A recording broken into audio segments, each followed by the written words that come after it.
It's been an eventful week, should I say, in the eventful 1 week or thereabouts in the crypto space with the launch of WorldCoin. And I can't think of anything that has been much more controversial than WorldCoin since I've been in the space, right? From an ethical standpoint, from a privacy standpoint, and it feels just like it is against everything that crypto is really about, right? And yes, there have been emotional reactions to it. There has been and there's been a lot of people who even support it. So the question we want to answer here today is that is it does it present an opportunity? And I'd like to set the tone. And I think anybody that has been seeing my conversations around this would know that I am skeptical about it because I just, and it's not, for me, it's not mostly because it's a private company doing it or anything of the nature. It's a question is, why do we even need something like that, right? And I think the journalistic part of me is always asking the question, where is the money at? What is in it for WorldCoin? You're giving people money you're saying you're paying them to get digital ID. What is in it? What is a long play for you? Right. And so I have like two interesting things here to talk about this with me. All right, Michael, can you talk to us? Sure. Should I do an introduction? I didn't quite catch. Yeah. Yes. So it would just be great to understand who you are and basically your interest in WorldCoin. Okay. So hello everyone. My name is Michael Kimani. I go on Twitter as Kioneki at Pesa Africa, and I've been in the crypto blockchain industry for the last 9 years. As an entrepreneur, as a community builder, as someone who's been trying to grow crypto adoption. And in that journey, I've ended up as a co-founder in a company known as PhoneBank, which is a Web3 crypto company. And I'm also the founder and chairman of the Blockchain Association of Kenya, which I founded about 8 years ago. And in my journey, I've also come across different cycles of the crypto Web3 wave. So my interest in WorldCoin is because WorldCoin is, let me say, it's another step in the evolution of what we call Web3. I think earlier you had a question on how is this WorldCoin good for Web3? So I think we will address that in this call. So my interest in WorldCoin is just the next interesting development in what we call Web3. So I cannot avoid it as someone who's part of this industry. So thank you. All right. Okay. So just before we proceed with this, if you could share this conversation to on your timelines and have more people join us in this conversation. I think everything is settled now, and we can have a productive conversation now. And I'll set it on by just citing. So, like I was saying earlier, anybody who has been following me would know that I'm skeptical about this. Not because I don't think it's useful, and I think maybe for some part there is the emotional reaction because I just feel like putting my eyes into the orbs or whatever those things are called. It's so invasive, right? There is that concern that is so emotional. I would admit that. But there's also the concern that, for me, on the side that there is an off-chain balcony or corridor to this conversation, right? Because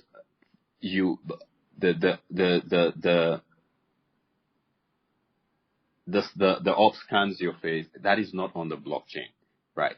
How do you ensure there is no compromise on its way to the blockchain when you then implement your zero knowledge roll up tech, right, to preserve people's privacy, right? That is one big question that I have. But if I'm thinking about it from the perspective, and I know Abraham is very skeptical on anything that is digital ID. He recently wrote a paper, I think an insightful paper on digital IDs.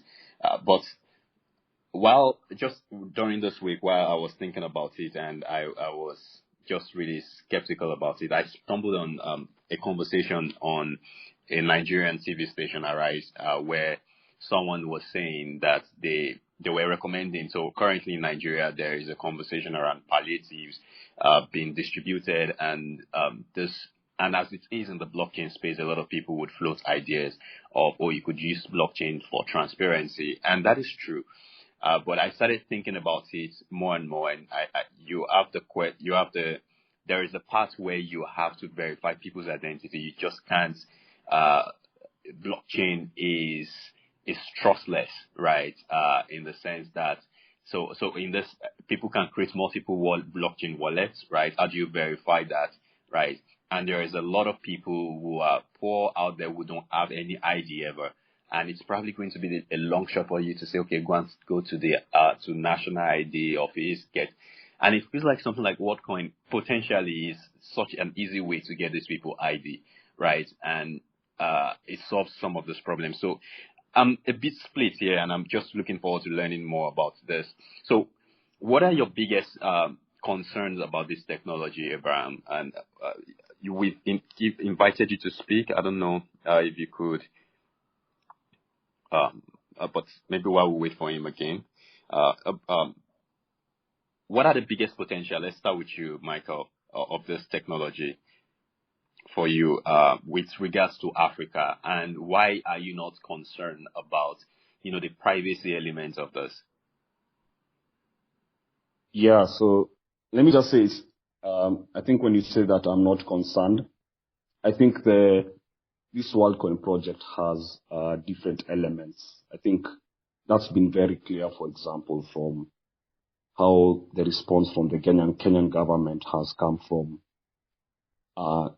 different ministries. Yeah, so there's the Ministry of Interior, there's the Ministry of ICT, there's the Data Protection Office. Some people have also mentioned the Central Bank of Kenya because of this cryptocurrency element, and also the Capital Markets Authority as well.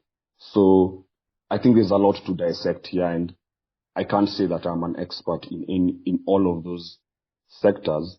So I think this is still an ongoing discussion. But to your first question about the potential, I think something that people don't seem to appreciate is that when we talk about fintech and people being able to access financial services, you can think about it from a national level where you're making payments within Nigerian borders or Kenyan borders. And in those cases, maybe a national identity system is suitable. The issue really comes in when we move from the national border into international borders, whether it's in the physical world, like taking a flight to the US, or online on the internet. So this conversation really about identity is about identity for beyond borders. And one of the things about the fintech industry is that the issues we've been trying to address as an industry when we talk about allowing people to access financial services, when we talk about the funds of online freelancers being frozen by PayPal, when we talk about African users going online and whenever they need to sign up for a financial service, they're requested for information that they may not particularly have, because the internet has been designed from a, let's say, Western perspective. So this is the fundamental problem why Africans are not able to seamlessly access online financial services at a global level, and a whole other host of services. So for me, the WorldCoin project is a project that's trying to address this gap. How can you open up the financial the opportunities on the internet that have been previously locked out for underserved users, how do you open up that market for them? And for Worldcoin, obviously, the thesis is that if you give these people an identity that they can use to verify themselves to an international organization, and an organization that is not necessarily in your home country, then you can open up all sorts of possibilities for the types of services these people can access. Yeah, I think the current government ID infrastructure that we have in some of the African countries that I have looked at, let's say Kenya, they are really limited in allowing us to access services globally. It's almost as if there's an issue of trust. Yeah, how does someone you're doing business with across the border in another country online, how do they trust that you are who you say you are? Yeah. So I think this is the real benefit underscoring the Worldcoin project, creating an alternative identity for people who don't have an international passport for the online economy. Yeah. So if you think about all the benefits that could emerge from that, they'll all involve something like enabling these people to access a certain type of service, a certain type of application, a certain type of benefit that they couldn't access otherwise. So in the case of Worldcoin, I think what they have demonstrated is allowing people to access some type of value, yeah, in a wallet by using the identity. And what they've really done is just demonstrated a slice of what's possible, yeah. So I think going forward, you'll see this identity solution being leveraged to offer even more services to these people who are signed on. And I think having read the Worldcoin white paper and having been present in this industry for a while, it is very clear that Worldcoin intends to leverage this ID platform as an identity service that other applications and service providers can also tap into. Yeah, the same way that in Kenya, in Nigeria, we have identity services that firms are able to query to establish whether this person is who they say they are. Yeah. So I think the benefits here are all the potential possibilities, all the potential applications of leveraging this identity as a service to offer these users even more service and opportunities from the online economy. Yeah.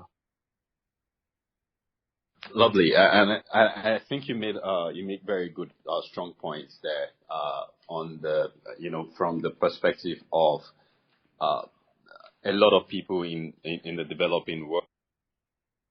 Sorry about that. A lot of people in the developing world being excluded, right, from the global economy, and this is a view that I share, right. But just before we go deeper into that, let me take the position of Abraham. And just before that, Abraham, just give me a moment. Again, let's say welcome to everyone that just joined us. This Twitter space is courtesy of Mariblock, and Mariblock is an information company. We're focused on blockchain developments in Africa, which is why we're having this conversation really. What can blockchain do for Africa, or what can it not do for Africa? What are the potentials? What are the pitfalls to be wary of? And that's why we are here. We believe as a company that blockchain has potential to solve some African problem, but you also need equitable and honest information around this, and that is again part of why we're doing this. So do give us a follow if you want to be in the know of the latest happenings across Africa. All right, thank you, Abraham. Over to you. Talk to us your view about Worldcoin.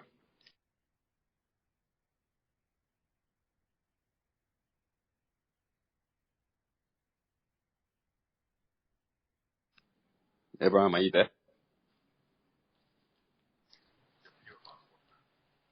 Okay, yeah. I don't know. Can you hear me? Yes, Okay. This is much better.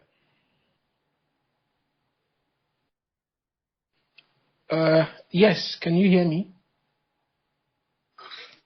Yes, we can hear you. We can hear you.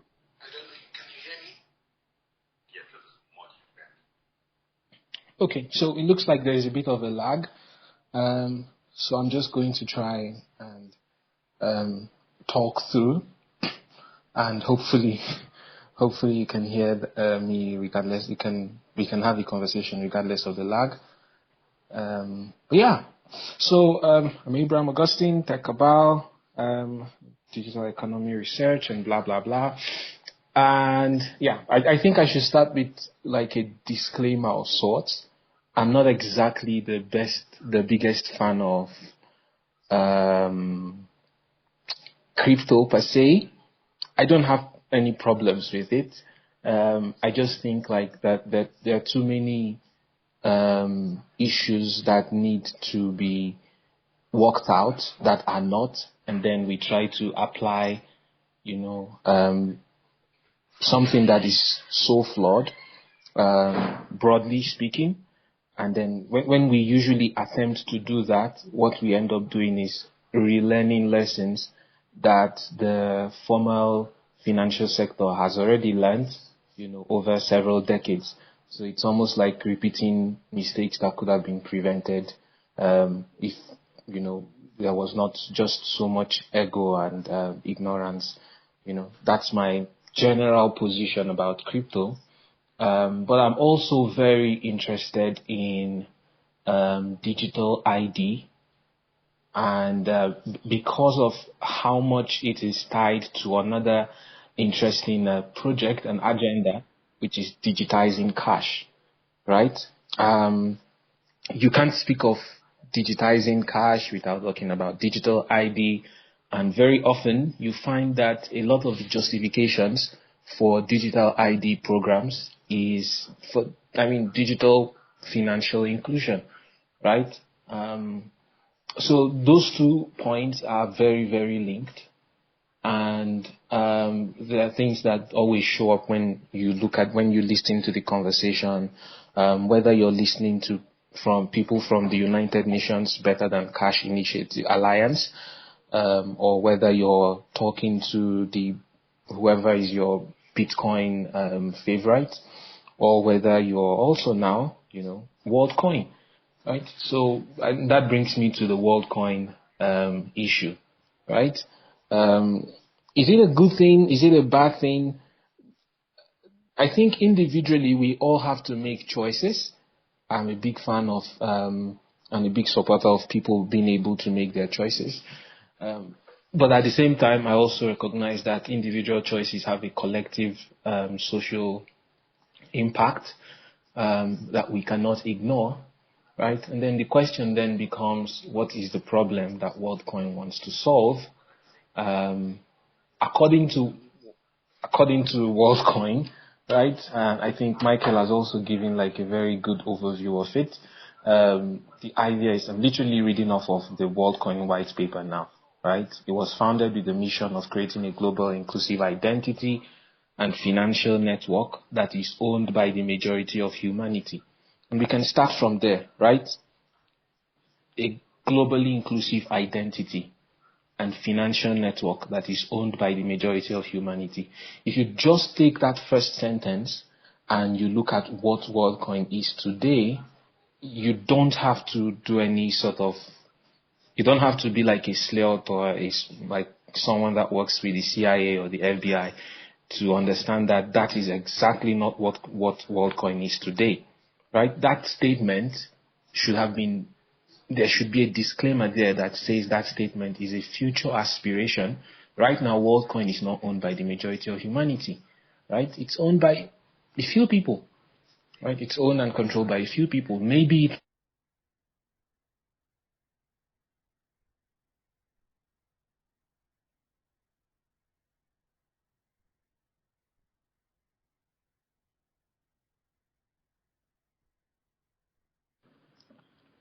No, is it just me? that is important for them and why it's also important for you and me. You hear me? Yes, it feels like you went silent for about 10 seconds or so.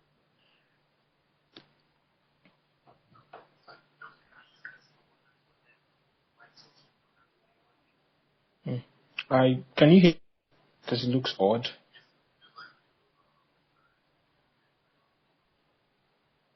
Okay, perfect. Maybe that was some internet trouble. But yeah, I was saying in the WorldCoin white paper, you know, describes the project as something that aspires to be owned by the majority of humanity.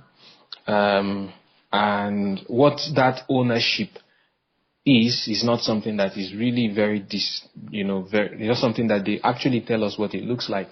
Does owning WorldCoin, mean owning WorldCoin tokens? Is that how the majority of humanity is going to own WorldCoin? Is it owning equity in WorldCoin? Do WorldCoin tokens equal equity? If they do, I think the United States Securities and Exchange Commission is going to be very interested in that, as are probably a few other governments. So my point is, look, there is a lot of aspiration here, and the project is simply just asking for a lot of trust from people, that it is going to do what it says it aspires to doing. That is one, right? The second thing is, obviously, for WorldCoin to succeed, it just has to be something that all governments are also comfortable with. I don't think any one of us, regardless of how hardcore crypto you are, I think it's very obvious that if there are no on-ramps and off-ramps to monetary systems that are controlled and regulated, you are essentially going to be very limited in whatever utility that you have, right? So for WorldCoin to succeed, it has to be something that co-opts all of, at least most of, human governments into, agreeing that it is a standard of identity that we should adopt. That's not where we are today, right? It also has to define properly what it means by that the project is owned by the majority of humanity.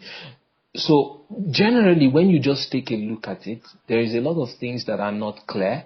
There are a lot of things that are painted over by words, and it's not very, it's aspirational. It can do this, it can do that, it can include people, it can increase financial opportunity and so on and so forth. But it just is not clear enough, about how exactly it wants to do that, right? And why we still have all of this lack of clarity and asking a lot of trust, we're already having the projects roll out, right? So it's not where it aspires to be. And I'm not saying that you have to be 100% ready, of course, before you roll out. But what you're asking is simply too much, for people to just support you at whatever stage you are and trust implicitly that when you become big enough, and you control a lot of this data, then you're going to do exactly what you say you're going to do. I don't think that is a very fair proposition intelligently and then say, yes, this is right, we can go ahead and do this globally.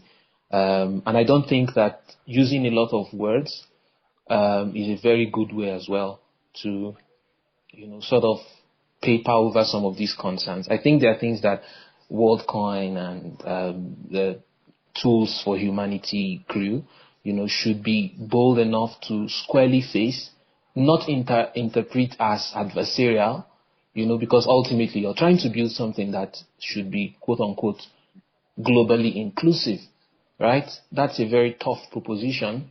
If you look at how the formal financial system has done over the last 2 years, we've almost split, the global financial system into two. We have competing visions for currencies and monetary systems and reserve currencies. We have competing visions for geopolitical identity and whatnot. So if you just look at, humans are messy, and you have like a very aspirational proposition, and you're just asking for too much.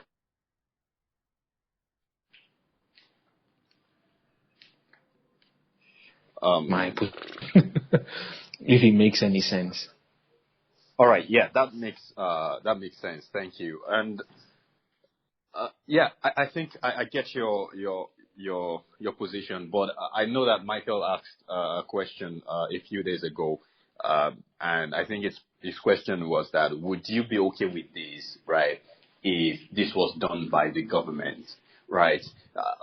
How much of your skepticism, right, is born out of the fact that we are just, it's because people actually have to have their irises scanned, right, by a device that you really don't know what is happening behind the scene. Because, yes, anything that will be aspirational, even in Africa here, I'll give you an example. Currently, the AFCTA, right, I think it's been in motion for a few years, right? They want to fix cross-border payments in Africa.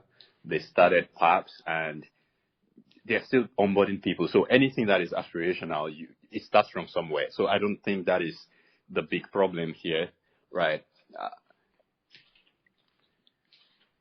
The question is maybe from where I stand. So would this be a bit different? Because no matter how much, and I've not finished reading your paper.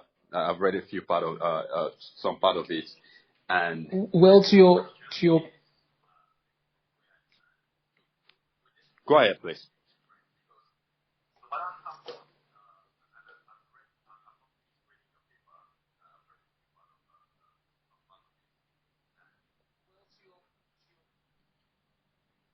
Yeah. So sorry, I don't know why there's like Do you a think you lag. can like maybe drop But off yes, and join us to your again? point, about whether it's a government thing, I'm happy that you're still reading that paper, because what you will notice if you read that paper is that I'm not also exactly a huge fan of governments telling us that they need to collect reams of data and sort of, I don't know. I'm not a fan of the surveillance economy, not a fan of surveillance capitalism, which is what I think essentially WorldCoin is tending towards. I'm also not a fan of an economy that is built off of, surveillance. Michael made a point earlier when he was talking about, how government ID programs have failed to deliver financial inclusion. We have multiple government. I'm Nigerian. We have bank verification numbers that are essentially biometric, IDs that are, translated into numbers, 11-digit numbers. We have national identification numbers that are 16-digit long, that collects your fingerprints, and you have to look into a camera, you have to take pictures and whatnot. I'm not a big fan of hiding under financial inclusion to demand and continually demand registration of biometrics of people. And this is not something that applies to just government. So whether it's the government that's saying everybody look into an orb and scan your iris and then give you a chunk of money and then you're financially included, I think that's nonsense. I don't think it addresses the problem that we should be addressing. Generally speaking, I think the focus on just getting people to create accounts is not a very good way of measuring whether or not we're building economies that are strong enough, whether or not we're serving people financially. I think that's a 1990s something that we just sort of constructed an entire narrative about, and it's falling apart. And bringing this back to WorldCoin, right? Even Vitalik, the Ethereum guy, also pointed out that some of these concerns also exist, right? Again, like I said, for WorldCoin to succeed, it essentially has to co-opt government. That's the point. It has to co-opt government for it to get to that global inclusive systems. And once you begin to co-opt government, you essentially begin to run all the risks of the things you want to solve now. The system is not going to sit with you. If governments are trusting WorldCoin to hold global data of everyone, I don't know if you see that happening tomorrow. I don't see it happening. So it's not really about if it's a government.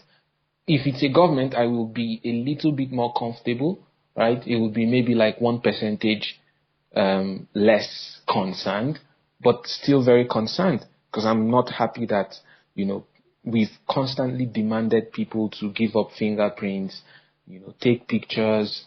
Kenya has, for example, a very big problem in terms of, IDs. People think it's a big problem. I don't think it's so much of a big problem.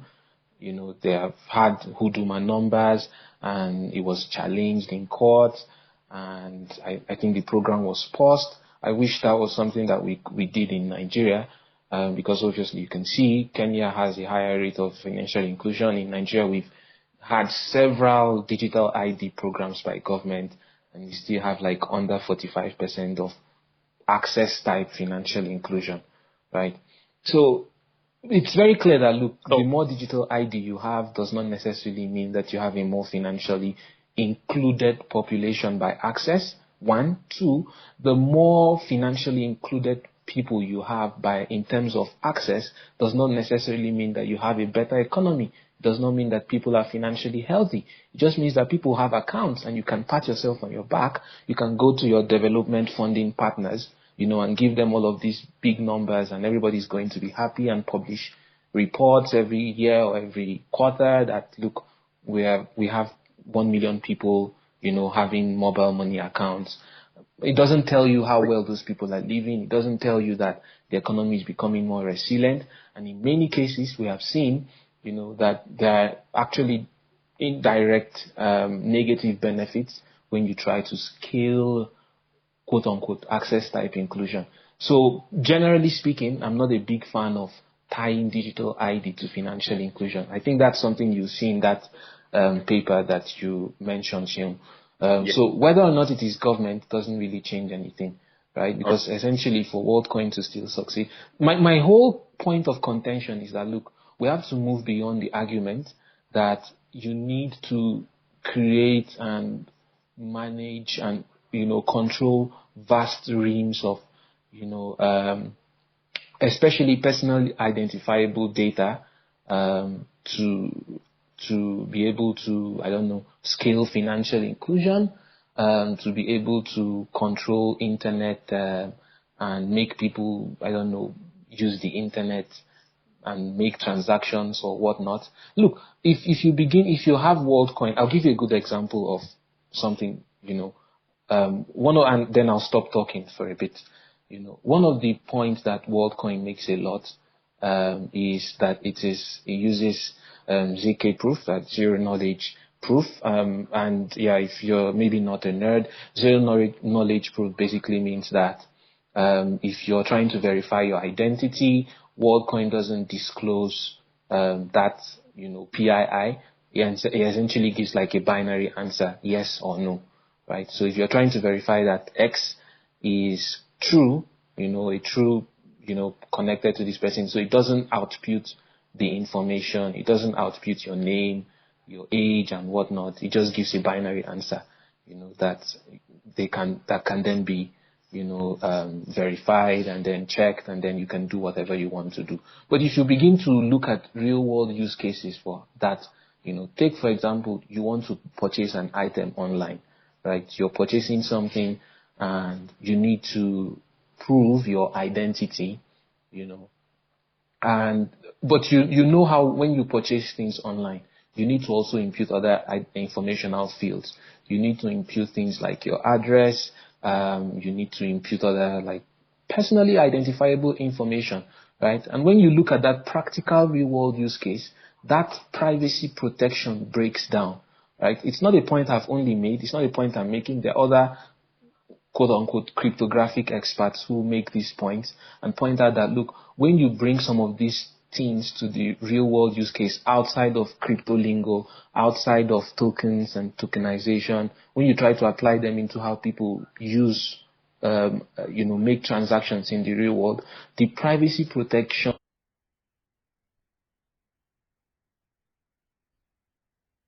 we need to do this because it's going to panacea, is going to solve like the problem. It's not really going to solve the problem, right? It's just window dressing to sell your project.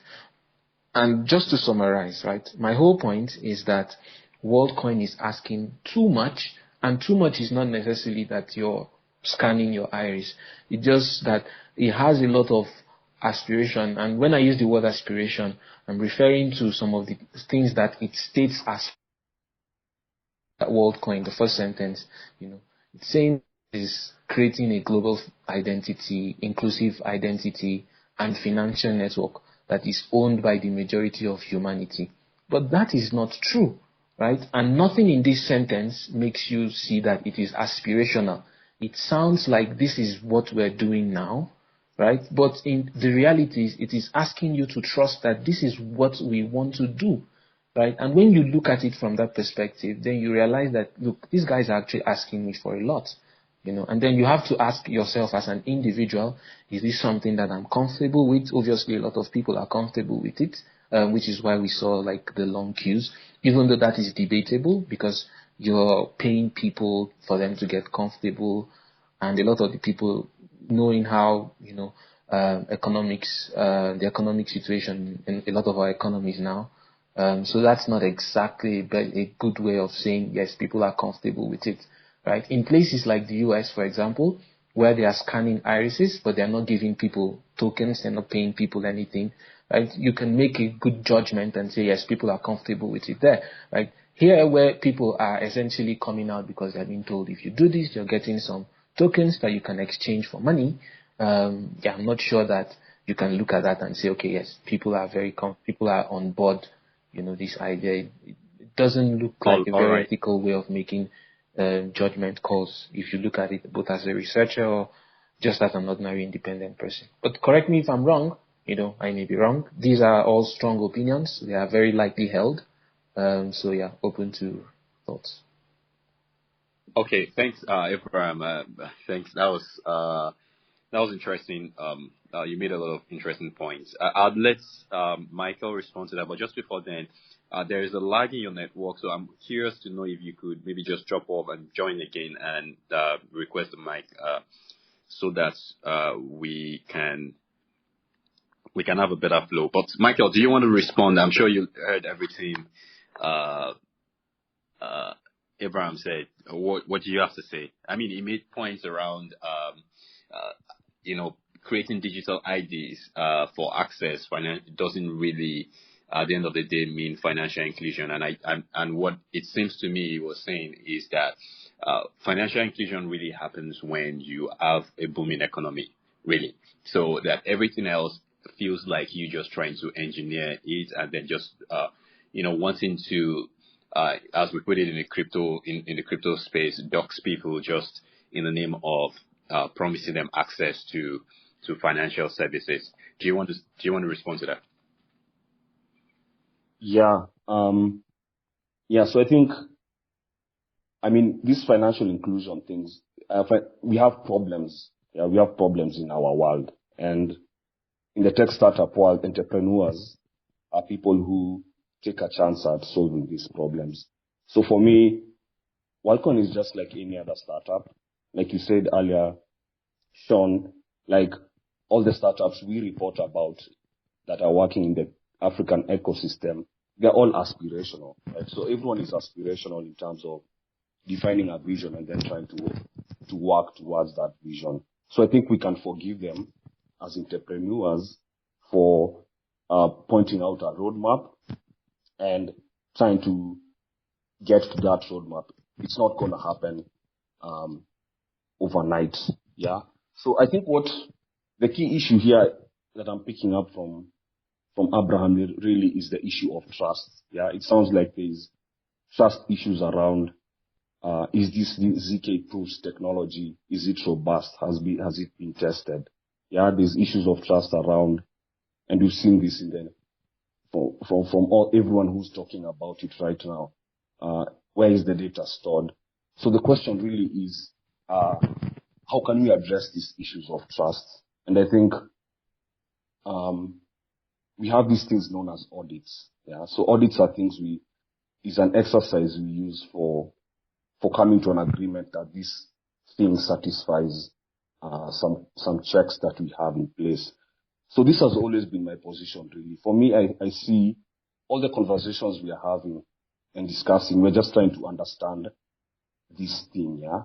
And my recommendation has always been, I think what we need to do as our people, whether that's the Nigerian people or whatever community, it's like we need to come up with an audit mechanism, a way to audit this technology end to end so that we can all speak the same language and the decision that we make will be based on a criteria that we've come up with. Yeah. So I think for me, this is really the simple solution.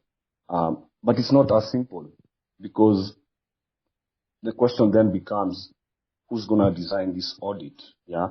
So it's interesting. I hear people, Abraham, for example, and this is not nothing against Abraham, just an example, feels more comfortable with, let's say, handing over some of these private data, or maybe getting your biometrics scanned by a government. He seems comfortable with that. There are people who are comfortable with that. So should we trust the government? Is the government the entity that should be entitled to come up with this audit? Yeah. Whereas when you look at Kenya and the situation that the Kenyan government is in right now, it is clear that the government is also confused. Yeah. Or they're not speaking the same language, or they don't have quite a good grasp on this issue. It's very evident from how the different government agencies have responded to this. So I think there's also another general problem here of we seem to be almost in a chaotic world. I think everyone will agree that since Corona, the world has been a different place. And I don't know if it's just me alone, but it seems the world is going through rapid technological shifts, yeah, almost as if we're in a point of transition, yeah. And then the question is, should we just sit and do nothing, you know? So I think there's a big conversation here that we need to have around who do we trust to audit this system, for example? What type of audit do we require for these types of new technologies? Because I don't think the entrepreneurs are going to stop at this, you know, and entrepreneurs are naturally driven. The world is not going to stop. Yeah, there's still capital flowing, trying to solve problems. So I've always recommended, I think this whole discussion will just end up at a point where we'll be talking about, this is an audit that we can use to test WorldCoin. If it meets the satisfaction criteria, then we can proceed. If not, then we can't proceed. And then, who are these people who are going to come up with this audit system? I think that is how communities of people, that is how systems of governance, that is how they come together to agree on controversial issues. Yeah. And yeah, so I really think it's really a matter of creating an audit that we can all accept the results of, and then the stakeholders, who are the stakeholders who are going to come together to come up with this audit, yeah, and then green light it, yeah, or stop it, or whatever decision they make. I think that's really at the heart of this issue. Yeah. All right, great. And sorry, I see we have like everything, Satoshi. Just give us a moment, and we're going to hear from you in a moment. And if you have like strong views about this, we'd love to hear your thoughts as well. Right, and I will give you an example. One of the things that I've read about WorldCoin is, you know, and Abraham, I would like you to listen to this, is that they say they want a universal proof of personhood, right? And again, it sounds dystopian, right? And I think that is most people's reservation, right? A lot of people who have reservation against this is mostly emotional. And of course, that should not be discredited in any way. But I was, as you know, I'm a writer, and I was writing an article just a few days ago, and it's about deepfakes, right? And as I was deepfake attack on KYC functions, right? And you know, I think earlier this year there was this video that did around on Twitter. Of a fake video of Cizzy, that's the CEO of Binance, you know, asking people to join a fake Binance Telegram channel, right? And then so that just, you know, led me through into the rabbit hole of, you know, deepfake attacks on KYC. And there are people who actually, you know, deepfake AI generated, you know, IDs, right, or pictures of you, right, and then, you know, turn it into deepfake identity material, you know, and there was a report particularly that I saw that says like deepfake IDs, you know, passed I think it's called false acceptance rate. Yeah, that's the term they use there. He has just over 80% false acceptance rate. So what that means is that more than 8% of the time, more than 8 times out of 10, a deepfake ID is going to pull a KYC system. And just in that moment, I was thinking, well, so what is the solution to this? Because we are living in this world that would increasingly become AI, dominated, right? And do you see this as a potential way to fight that? Because I feel like it will be hard for you to, depict my iris anyway, right? And if it's through this, what is it called?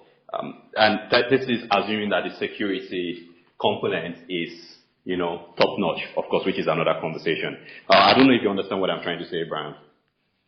Okay, I'm not sure Abraham can hear me right now, but I'll just... Yes, absolutely, I do. All right, yes.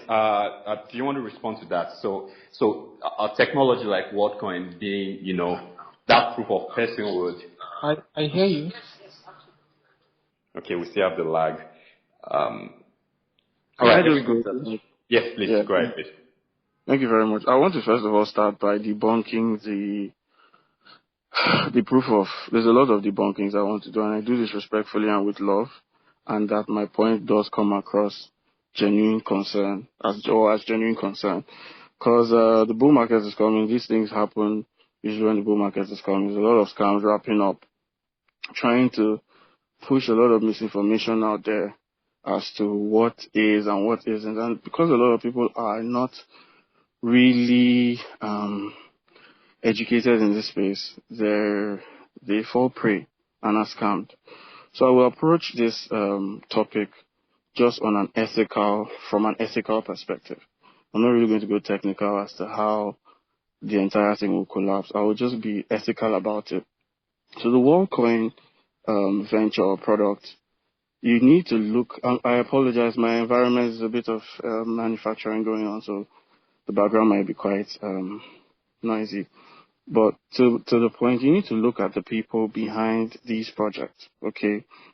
And if you're not aware of the people behind this project, I encourage you to go do your research as to the funds that have been funneled to run this project and make it a success.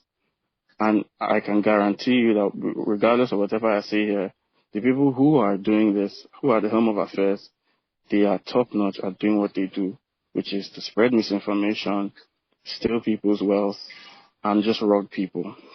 Okay, so some of the people... Let me stop you a little bit there. If you're going to make this kind of claims, I would require that you factor about it, please. Yes, just 1,000%. I will not come here to discredit someone's sweat and blood without giving factual claims.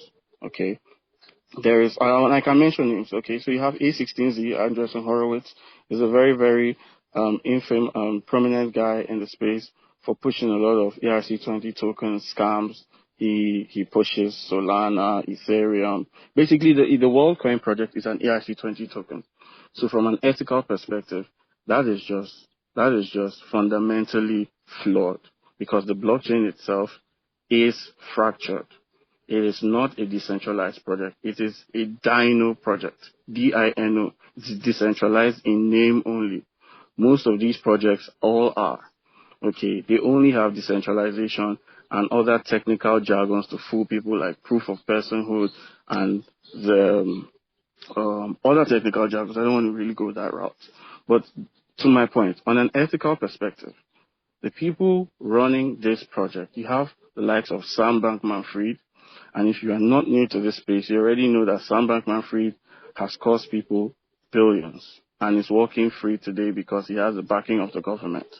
This project is 1,000% backed by the WEF, backed by the government, backed by the same people who are funding and who did fund the R&D for the whole Sam Altman ChatGPT project. Whole lot of misallocation of funds pumped into that project. Same set of people pumping into this project. And that is why, to go back to the Samuel guy's point or Abraham guy's point of why they are not paying people in the United States, but they are paying people here. If they choose to pay or drop air tokens, they already know that they are committing securities fraud in the United States. Okay, so they can't do that. They can choose to do that in Africa, where the regulations are still very much vague, and they can just get away with anything. But people have to cast their eyes in the US. Can I finish, please, so that I don't lose my train of thought? But could you repeat what you said? No, I said you said they would have committed securities fraud in the US if they do the airdrop there, but people are scanning their eyes regardless. Yeah, people scanning their eyes regardless are just, first of all, there's two sets of people. There are people that are paid to be on queues to make it seem like there's a buzz. There's those sets of people. Then there's really low IQ people that go out and stand out there and dox themselves because technology.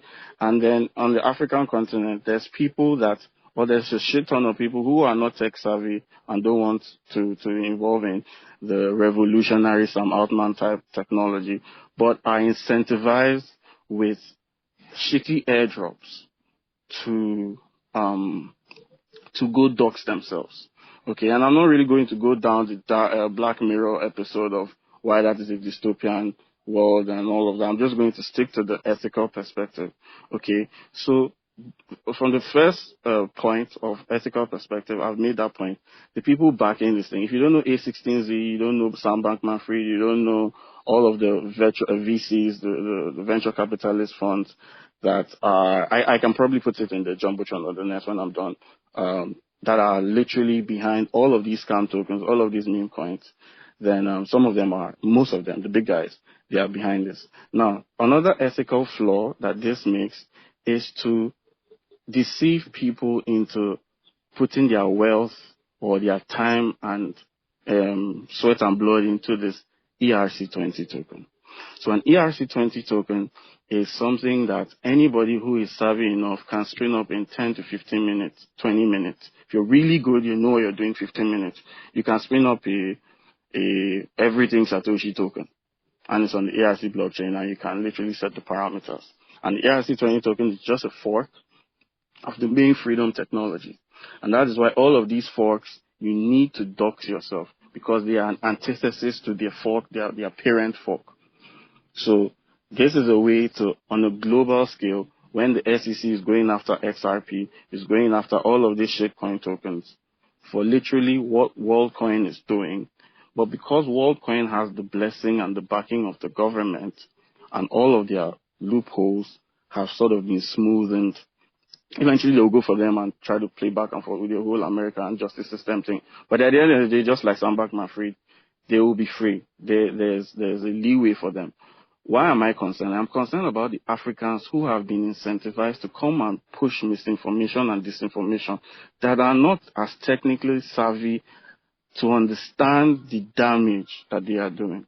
Some of them do understand the damage, some of them don't. But to the praise that come out on Twitter or on Clubhouse or any of these places that do not understand this thing, just on an ethical level, anything that is built on the ERC20 token, I'll round up, I'll finish up so that I don't lose my train of thought in a minute. Anything built on the ERC20 token, okay, just like Worldcoin or any other shitcoin out there, is doomed to fail. They are only prioritizing scalability issues. They are not prioritizing decentralization and security issues. That ecosystem, chain, token, which they are not, all of these are tokens, are all jargons. They are only ledgers. Okay.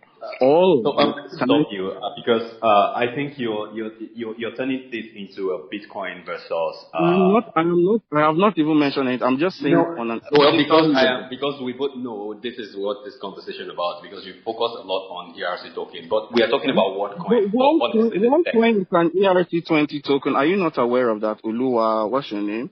Yes, Uluwa, I am aware of it, and I'm saying that the conversation here is not really about the ERC token because you've talked about.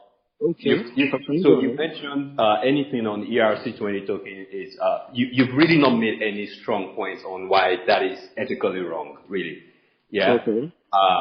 And we really want hard claims here, right? Okay. So that is we are willing to listen to you, but this is about Bitcoin. I'll wrap up in less than 30 seconds.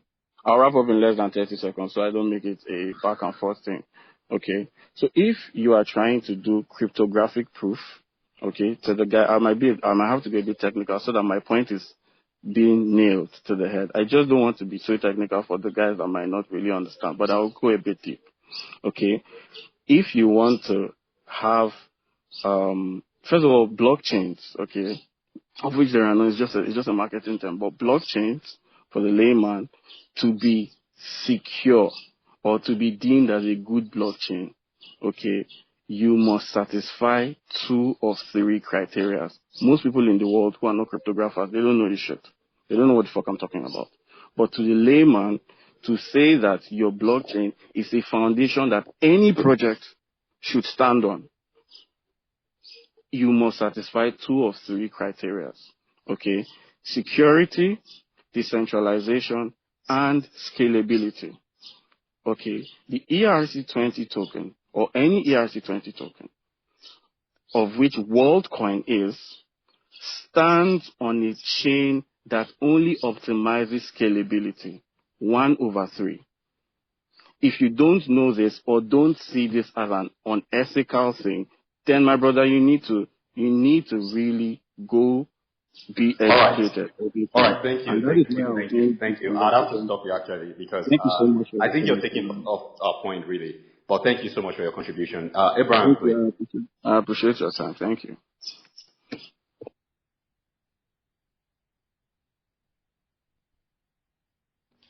Abraham, over to you, please.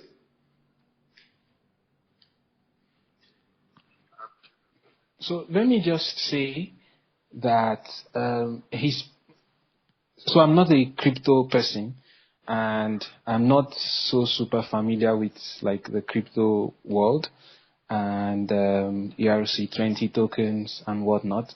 But I will add that his point, about how VCs have sort of pumped and dumped cryptos and profited off things that were essentially scams and securities fraud shape up now in the SEC cases that are currently going on.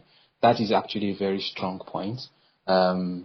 We've seen VCs and venture capitalists that have promoted coins and invested in tokens and invested in projects that simply they knew it didn't have any utility, it wasn't going anywhere, but they came online and they talked it up. People bought it. I think everyone who is in it, even though I'm not sitting in the crypto world, particularly like I said in my introduction, because I feel like there are too many things that are just running around there that ought not to be, and I sort of just steered myself away. The broad outlines of cryptocurrencies, as sort of, and we've seen some of the benefits, in protests, that have happened in Nigeria where governments, sort of blocked access to bank accounts and people had to donate using Bitcoin and other forms of cryptocurrency. So there are clear, use cases and places where there's utility, but that is not, the conversation for today, right? To go back to WorldCoin and why it's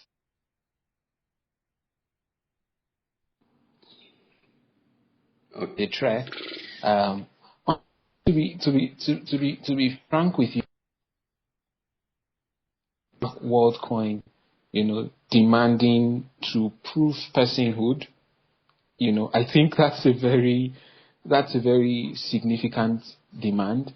You want to prove, if you want to prove people's personhoods, and essentially the argument then is that, look, we're living in a fake world, in a world that is increasingly getting fake. We're living in a world where you have deep fakes, where you have artificial intelligence, and so on and so forth, and therefore we need to prove our personhood. And I've also seen arguments, on Twitter by a few folks who say, well, you know what, people do not really care about privacy, people ready to give up their privacy, so why are you now concerned about this? And I think those are not very honest ways of, having the conversation, that current systems are designed in such a way that your privacy is not protected, and it's been your especially when it comes to personally identifiable information, right? Because there are certain types of information that you cannot hide. There are certain types of information that because you exist in and live in a society, you can't really be private about those types of information. But there are also different types of information that people, for example, I'm not happy that I have to scan my 5 fingers, every time I have to maybe walk through some airports, not all airports. I'm not happy that I have to always do that as part of government regulation. I think that's an overreach. And the reasons for thinking that is an overreach are more ideological or more philosophical, so to say. But my reason for saying that, look, I'm more comfortable with the government, and I said that it's maybe just 1%, 1 or 2% more comfortable with the government if you had like a scale of 1 to 100, so that's not very significant. But the reason is you can hold government to account generally. Of course, we're not looking at places like North Korea as examples. We're thinking about democratic institutions in this context, right? You can hold democratic institutions to account. You can remove them, and you can, put someone else theoretically at the very least, right? So those are reasons why I feel like I will be a little bit more comfortable. But generally speaking, right, I'm not comfortable that we have to build the argument for a better society as contingent on invading privacy and taking, so much information from people and just consistently requiring it, right? What we have seen is WorldCoin trying to register people, right? But that doesn't mean that that's where it ends, right? If I understand correctly, the vision is that there is that round device. It's everywhere. It's manufactured everywhere, so people can quickly just prove their identity. Right? When you look at it from where WorldCoin aspires to be, you see that it's something that doesn't match. It doesn't match a lot of their claims. WorldCoin is telling us, that it wants to preserve privacy, but at the same time, we're also hearing that it wants those orbs and devices, to be manufactured widely and placed in strategic locations so that people will consistently, have to verify. Obviously not for all transactions, right? But sometimes you just need to, make those verifications. And there are just too many points of failure, right? Especially when you consider that it is a centralized or largely centralized system. At least right now it's centralized. Again, they have promised that it will be decentralized, but it's a promise, right? If half the world signs up for it and then they turn out not to want to decentralize it, what are you going to do? People have already signed up. You already control your data. The economic system has already switched so that if you choose not to use that, then you're excluded. And that is something that we see. And I think Michael made a point, not now, but he made a point when he tweeted about the Nubian community in Kenya, that have sort of been denied and excluded from financial services because they lack identity. But when you actually look at that situation, and it's something that I also considered, I had to study some literature on that for the paper I wrote for Carnegie Endowment. Right? When you look at that, what you find is that exclusion was not existing before. That exclusion happened when the government decided that, look, if you don't have a form of ID, a digital ID, you will not be able to access some financial services. So that exclusion was not the natural state. That exclusion was an unnatural state, that happened when government decided that, look, you have to have digital ID before you can send money, right? Of course, there are KYC considerations, and I'm not suggesting that this is like an easy conversation, that this is an easy problem to solve.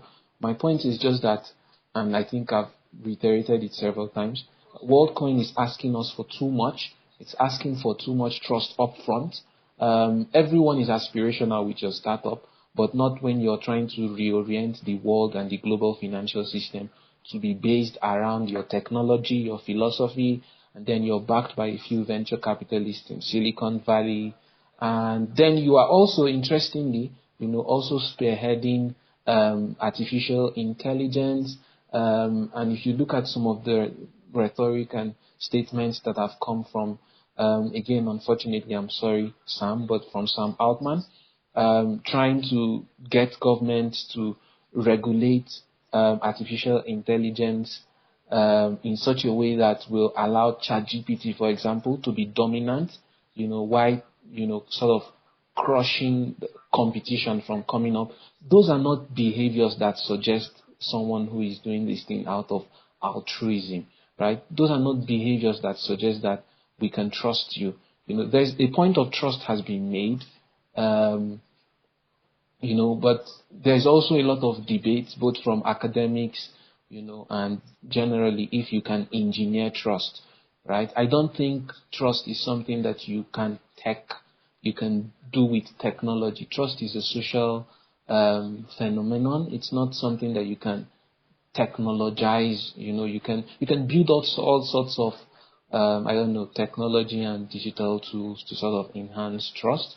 But yeah, trust is a very fragile thing. There are a lot of sentimental things that go into trust, which is why, again, you see people say in the US, I was reading, some news stories from the information. People say, look, I'm getting scanned because I love Sam. Someone says, I'm getting scanned. I'm scanning my iris because I love futuristic technology. And someone else in Uganda, for example, is asking for them to bring a WorldCoin hub to a particular town because people are queuing up and they want money. So you can see very different motivations, at play. And I think it's not very wise, to just simplify everything and just sort of dumb down the conversation, either claiming that people don't really care about their privacy, or try to make this sound like the only way to financial inclusion and financial access, and couch it in all sorts of, altruistic terminology, that we have seen that even from government-directed programs, it has not succeeded. Okay. And the proposition of Sam and the WorldCoin team, no offense to them, right? I support people who are bold about their technology. I think more people should be bold. But the proposition that they are giving, and they have very clearly stated it, if not implicitly, they have implied that for this thing to succeed, WorldCoin essentially has to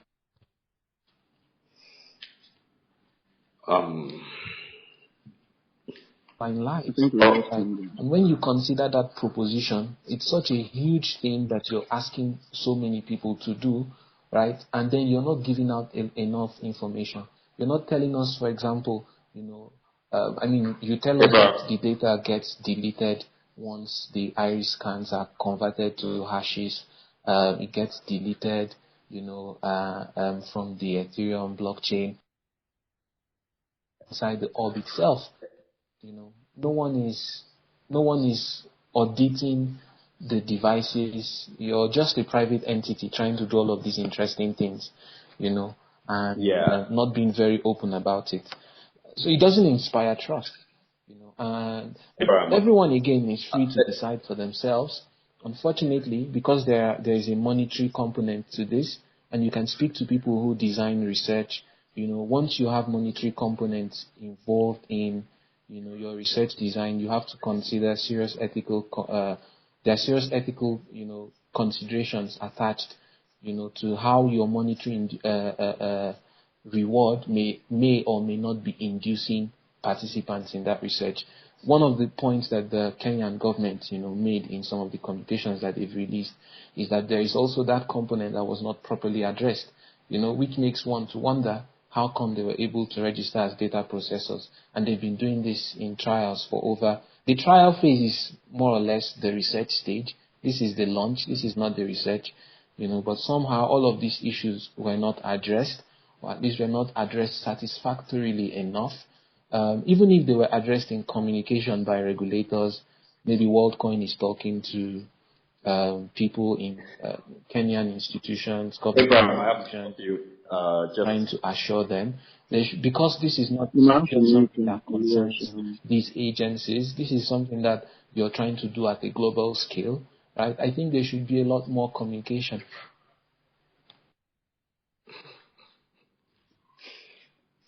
sorry, Abraham. I've been trying to get your attention just so because of time. But you've made very good points on. Yeah. But one question that I have, and this is for Michael. For the sake of this conversation, and I think we should give them the benefit of the doubt. But what is to say that we would not even say? So assuming that the technology works the way it were to work, so it preserves people's privacy, it is decentralized, assuming, right? Because I know there are people who disagree on that point. But what is there to say that we won't see, orbs popping up everywhere, right, claiming to be WorldCoin and, maliciously taking people's data and, doing whatever with it? Michael, is that something you're concerned about? Something that WorldCoin I think has been saying is that they're going to open source the orb design, yeah, and I think they're going to open source it in a way that, at least this is what they've said, they're going to open source it in a way that other people can design these orbs, and I think there's been some concerns around that, like what could be the privacy concerns if you're letting other people be able to manufacture this hardware. So for me, it's still coming back to the audit. But generally, I think what they're trying to do with that is that in the spirit of decentralization, right? I think for them to be able to decentralize, it's critical for them to have these orbs be manufactured by other people or be run by other people. I think it takes away all the focus being on them, even from an operational perspective, them being the ones controlling it. I think the vision really they're trying to push is almost like a type of Bitcoin mining decentralization. Now, obviously, this is what they purport, this is what they are saying. And to me, I still feel we're still coming back to the issue of an audit, right? So if they say they're going to open source this hardware for other people to be able to manufacture this hardware, we're going to be having the same conversation we're having here. The question will be, are there going to be any data leaks? Does this thing work like they say they do? So I think we're just circling back to the same issue, which is we need some type of audit by some stakeholders. And I don't think there's anything that says we cannot have ethics as part of that audit. Yeah. So I think we'll just end up circling back in this conversation. Okay. Yes, that makes sense. Someone asked though that wouldn't audits. How do you decide who audits this kind of technology, right? Can I just quickly answer that? Exactly. Because he's literally. Can I just quickly answer that? Let me just jump up. Hold on, please. Everything Satoshi. Just let's Michael finish first. So of course, this is what I said earlier, that right now in the world, we're in a situation where we have all these emerging technologies, yeah? There's crypto, there's AI, there's all this talk about deep fakes, we're talking about digital identity, there's a multipolar world emerging, there's geopolitical shifts, there's multiple currencies emerging, So I think this is the environment that we're in. And the challenge that we're all facing, really, and I've been saying this for a long time, is how to govern all these tools, yeah? And governance includes the difficult process of trying to have these discussions and conversations and coming together and discussing, yes, we need an audit. What will be contained in this audit? Will we have technical audits? Will we have ethical audits? So I think this is a collective responsibility, and that's why we just seem to be circling back in this conversation because we are all being challenged. Yeah. I don't know if this has happened before in another lifetime, but I think at this particular moment in time, we are going through some type of governance issues. Yeah. And we are being confronted and we are being forced to come together and somehow, come together as stakeholders and align on something as simple as an audit. So this answer is not going to come from Michael Kioneki. Can I just? It's going to have to come from some type of collective. Yeah. So that's. So I don't have the answer to what that audit There is is. an answer to the audit, but it is our collective responsibility. There's a simple answer to the audit problem, okay? And the answer is called nodes, N-O-D-E-S. That is the answer, okay? And from hearing Kioneki, okay, if you are here and you want to invest in WorldCoin, I would advise you to, well, let me not say that. Let me make my point. Most of what Kioneki has said here is just what I call early on regurgitation of marketing terms. Okay, you cannot say you give birth to a boy and a boy comes out from a woman and that boy is a girl. It's not possible. Why am I using this analogy? You cannot be on a chain that restricts auditing, because this goes back to the problem. For you to run on an ERC20 chain, you need over $200,000 to audit, to run a node. The only people who audit or run nodes are JP Morgans, huge behemoth monopoly companies that run trillions of dollars. That is why it is not a decentralized. It is decentralized in name only. To run, there needs to be almost zero barrier to entry for you to be able to audit the entire system. But because they are prioritizing scalability, which is what I said early on, the data on all of this is code. Okay, most of these guys that are spitting this shit, on a granular level, they've not even looked at the code. Most of the code that this system is working on is on a flawed copy and paste model that has a backdoor that anybody, first of all, it's not even open source. You can't go and check. All of this is just in names. So the data sets that has what to is make not open source? Can I finish, please, so that I don't lose my train of thought? I'm so All sorry. right. Okay. All of the data sets that allows this chain to be scalable it has a lot of data. Okay. So most people, most human beings, including himself, cannot afford a 1 or 10 or 100 terabyte data or hardware. That shit costs money. Okay, if you can, I'm sure there are not up to 5 people in Kenya who run a node that can audit this thing. You need to have a small chip, a Raspberry Pi, a small chip. There needs to be zero barrier to entry. What I'm saying is a bit technical, but it is answering the point that has been made for more than past 10 minutes. Okay, that even Abraham tried to make. They cannot be decentralized. WorldCoin is not a decentralized protocol because the people who run the majority of these nodes, if there's a website to it, most of the infrastructure, JP Morgan, Goldman Sachs, WEF, BlackRock, these are the guys that have the money to run the node. That is the answer. The answer is not we need governance or trust or all of them. Okay, that is the answer. And to Abraham's point, 30 seconds and I'm done, okay? There is an open source technology that solves the trust problem. That is where WorldCoin copied and pasted their code for. Okay, and because it is a copy and paste code that the ERC20 is run on, there needs to be governance. Hence Vitalik's existence. Hence all of these guys' existence. Hence the guerrilla marketing that they always push. They do not push technicality. Most of the guys are just sales guys. They don't understand on a granular. They've not even checked. They've not looked at the code. They don't go to GitHub to check this thing out. Okay, that is the answer to your question. There is already, but most people most people don't code. Most people don't understand that there is already a cryptographic solution that adds a difficulty adjusted proof of work that solves the trust problem. All of these tokens do not have the difficulty adjusted proof of work solution. That is why the trust is a problem. I will end there. Thank you very much.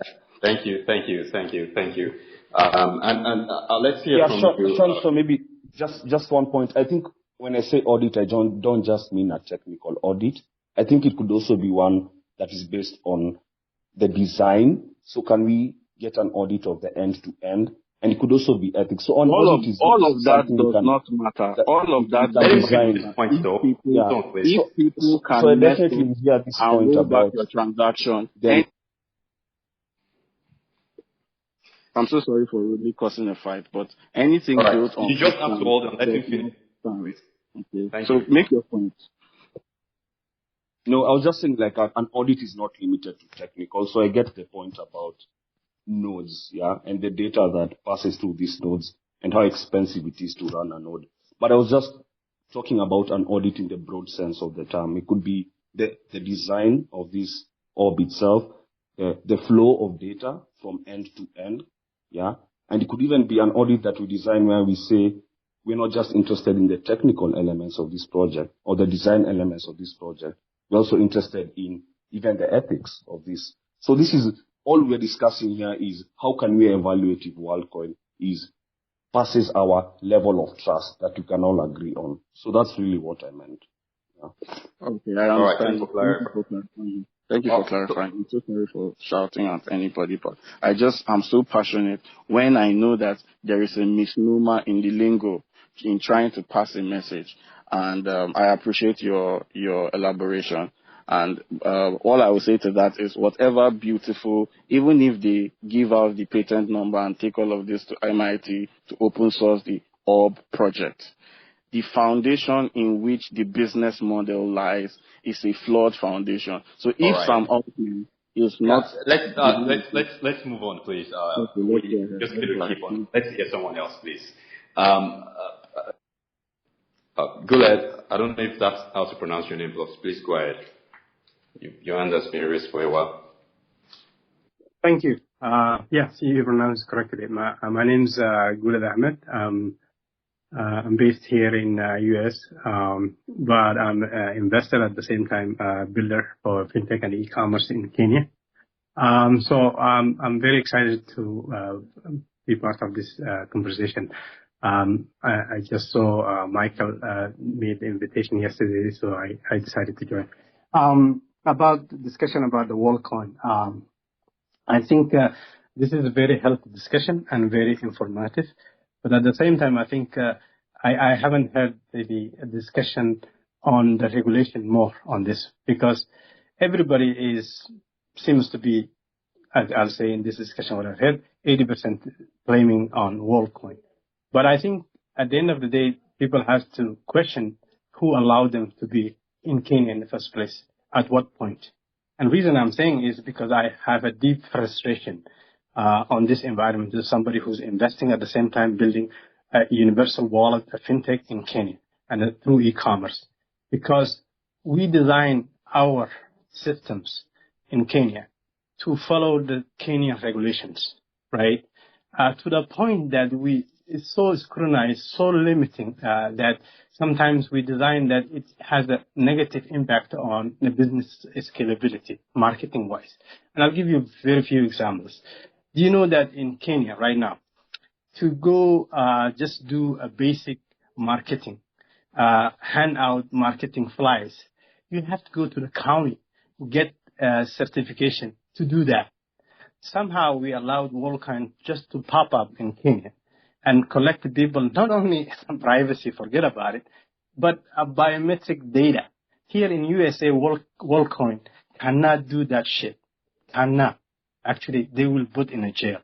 This is the reality. But in Africa, this is what's happening. Governments, there's inconsistency and unfairness in terms of regulation. They allow, people who come outside, the foreigners who have a lot of money backed by governments, to do whatever they want.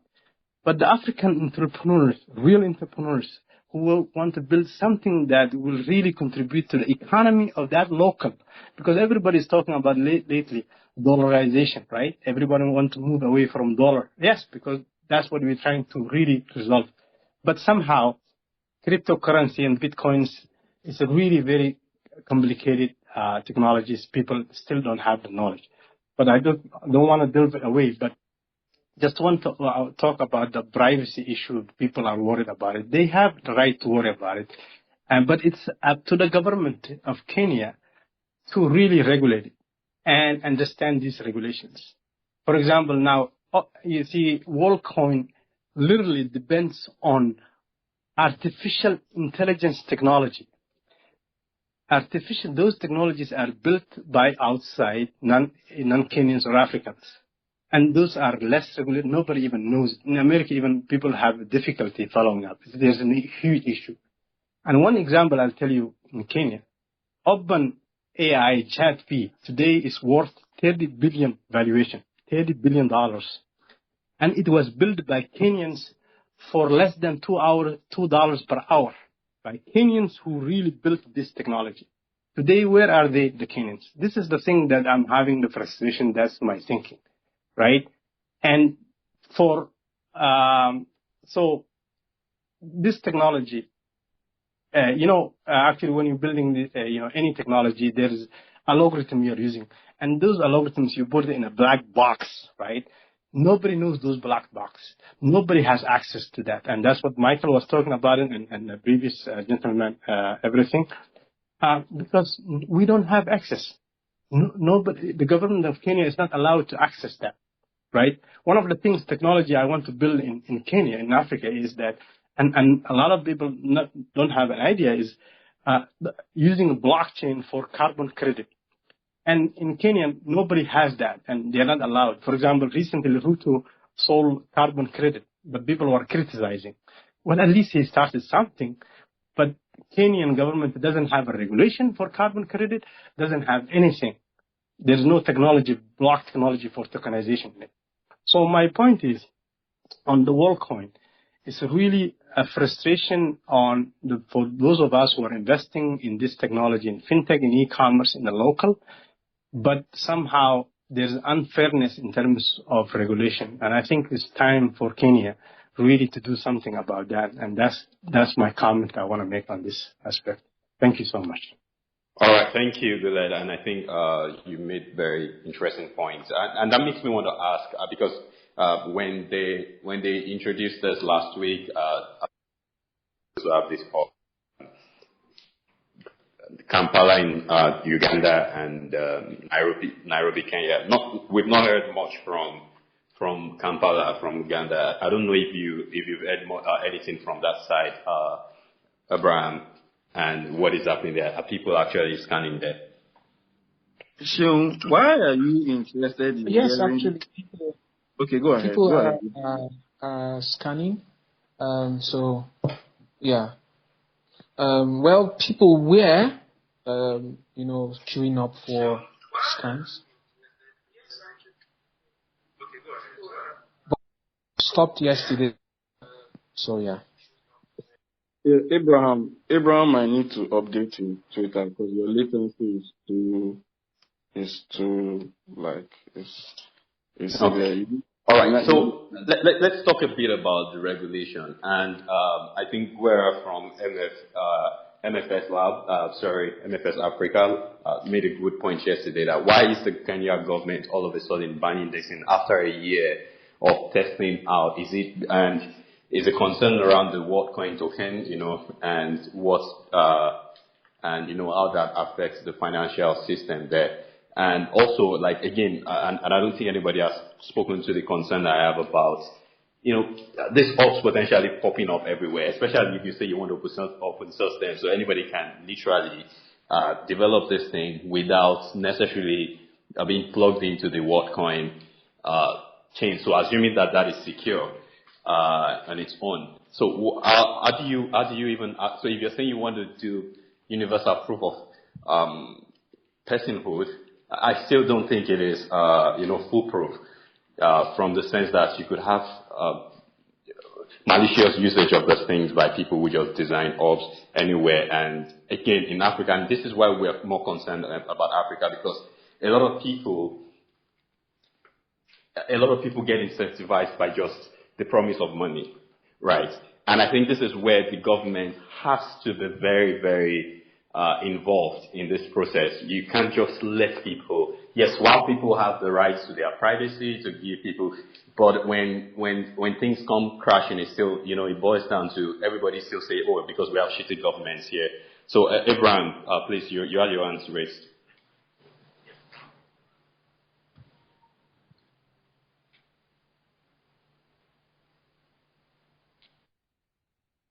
Oh shit. Latency. His Twitter app he needs to update it. That's just the problem. All right. Abraham. Can Can I just comment on the regulations? Well, I don't think it's about Go ahead. the updates, because this is literally an updated version. Okay. Everything associated. You may go ahead. Yeah, I wanted to talk about the regulatory issues. So, first of all, the regulators are flawed humans, who have red blood running through their veins and are susceptible to be incentivized by corruption to allow, like I put on the nest or the jumbotron, some of those heavy hitters or heavy shooters or billionaires to sort of have their way regardless of any stringent laws put in place. And to go back to, I forget the individual who was saying he's also a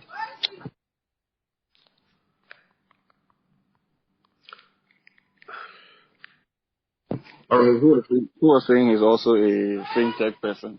So he can't compete with those guys. So it's going to be difficult for you to be able to bribe through to be able to have these sort of things for like 1 year going on under the radar.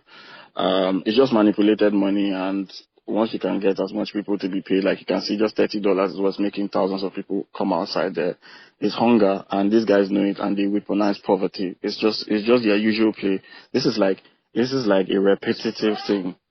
So are you saying that the government cannot regulate it? Is that what you're saying? Yeah, it's just. Sorry, there's somebody making noise in my background. What I'm saying is yes, and it's just bad PR because there's a lot of institutions having it out there for the government that, the Kenyan government is supporting a scam, which it actually is a pure scam on ERC20 token, but we're not going to go down that route.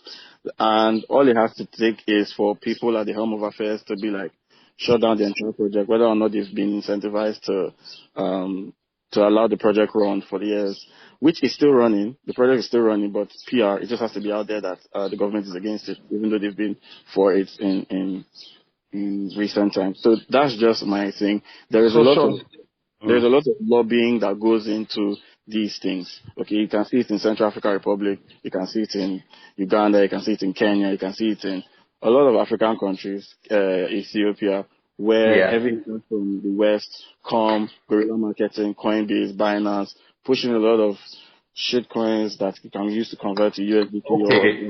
Okay, just hold on, please.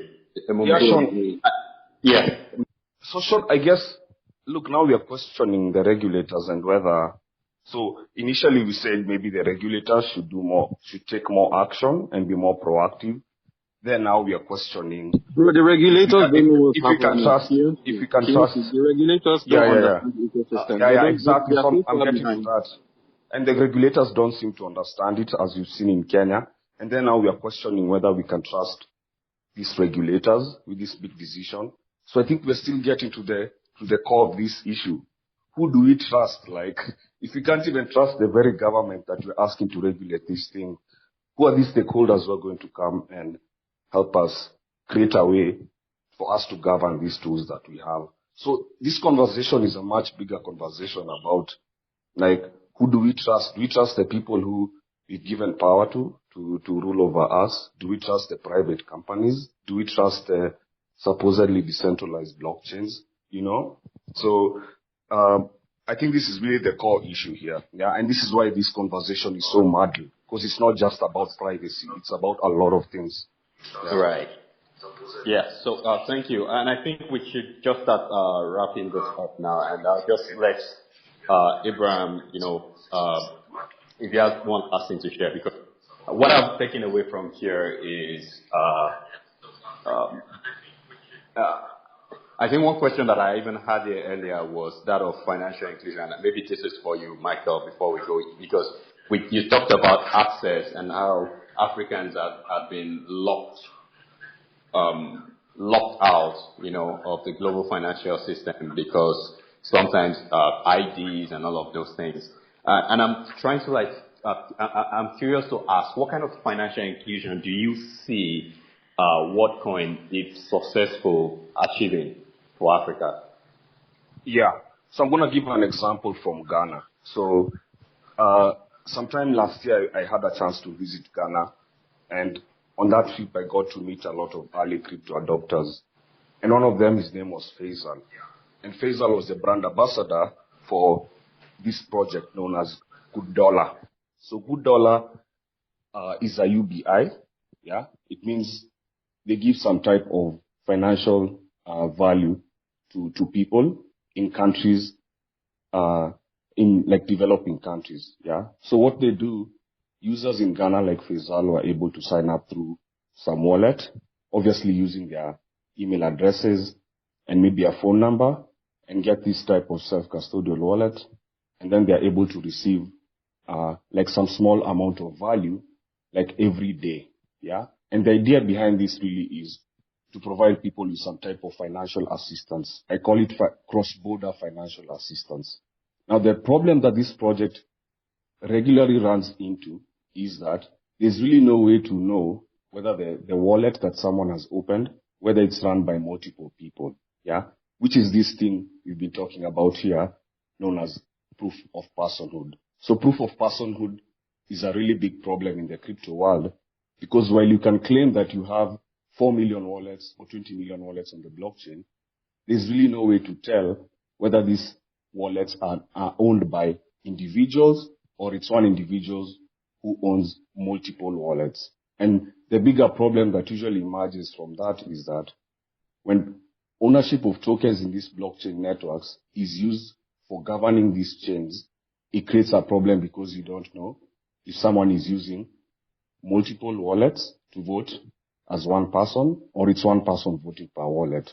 So I think the first use case that you will see, yeah, that's related to this financial inclusion that goes over and beyond access, because I've always been against the trope of access, like access is not enough, yeah. I think the first use case that you'll see from Worldcoin, or if I was them and I wanted to prove that this thing can work for some good in the world, would be UBI, yeah. So use these identities, yeah, to continuously provide some type of financial assistance to these people.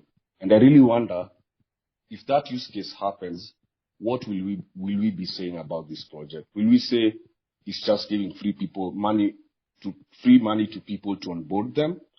What about if this money is continuous and it's providing people with financial assistance?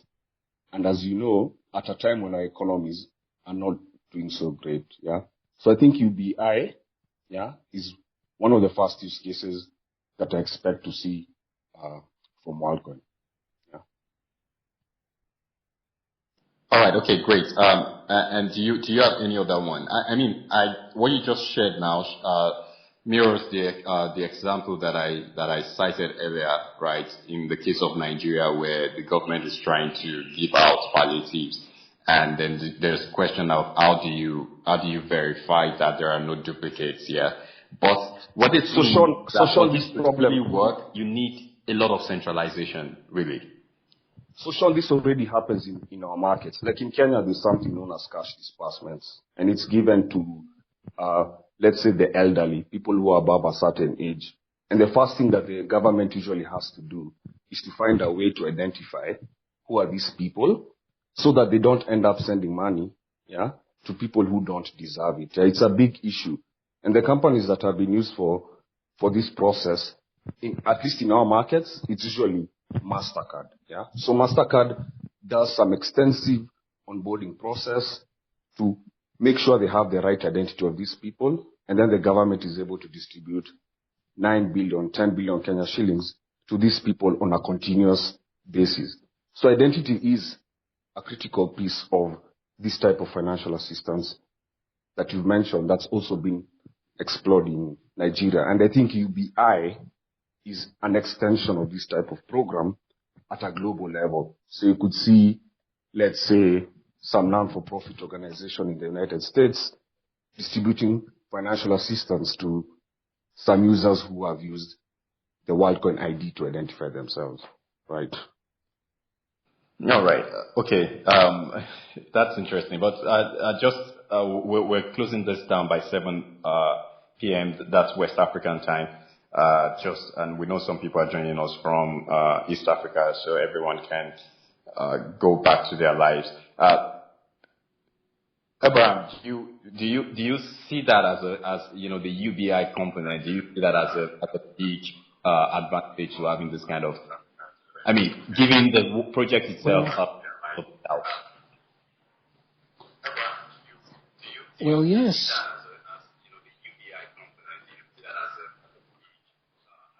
Well, I do have again strong opinions, lightly held, about what what's UBI or the utility of UBI, or maybe an argument that WorldCoin is essentially a good idea because of universal basic income. There are all sorts of economic things now that you then have to begin to consider. And again, but just to keep it short, right? Let me try to drill this down to like 10 points, right? And the first point is that UBI, for a UBI use case for WorldCoin, will not necessarily need the scale that WorldCoin is aiming for.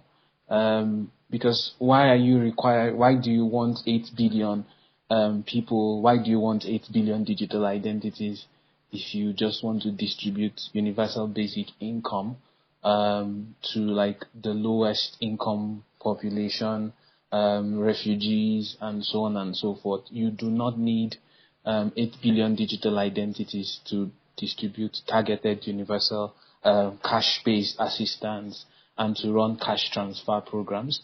You only need that scale you only need to control that scale of digital IDs if you're looking to do something way, way beyond just UBI. So that's just the first point I'm going to make. Obviously, again, there are also the other point about, and I just want to, maybe let me make the second point about still on the UBI. There are a lot of cash transfer programs that we've seen. They have very limited utility. We have to think about the economics of what running a UBI program will be, who is going to be providing the funding.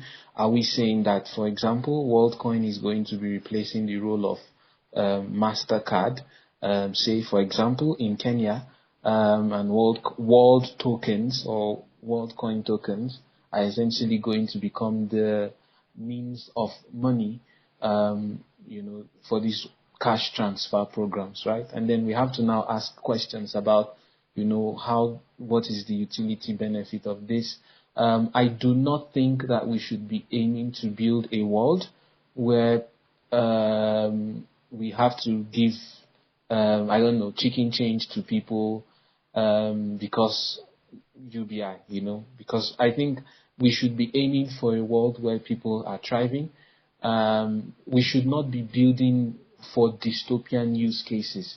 We should not be building for a world where artificial intelligence has suddenly taken over all forms of work, and now all monetary gains resulting from labor accrue to a small, tiny, elite class of people that control the system, and the rest of the other, you and me, we get to be content with whatever they decide is useful, is good enough for us.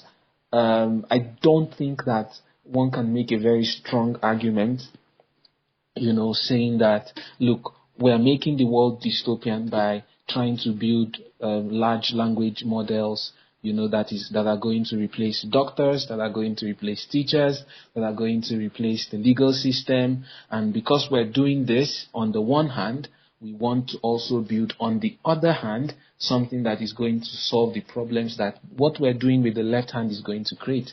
We know that if we create large language models and we try to apply it to the whole world as the world is today, it's going to create a lot of problems. So we're going to create something that will be the solution to the problem that we are creating.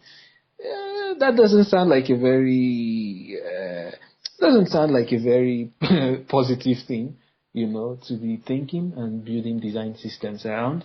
Is there a case to be made for targeted assistance Of course, there is a case to be made for that, right? But there is also the point that we've had some of these cash transfer programs for decades, literally, and all it has done in a lot of the cases is simply just make people dependent on aid, on the goodwill of the funders, right, that are going. So you have to now ask questions for UBI, for example. Who is going to be funding it? Why should world tokens be preferred? Why should sovereign countries give up control of, their monetary and fiscal policy, because they want to use world tokens?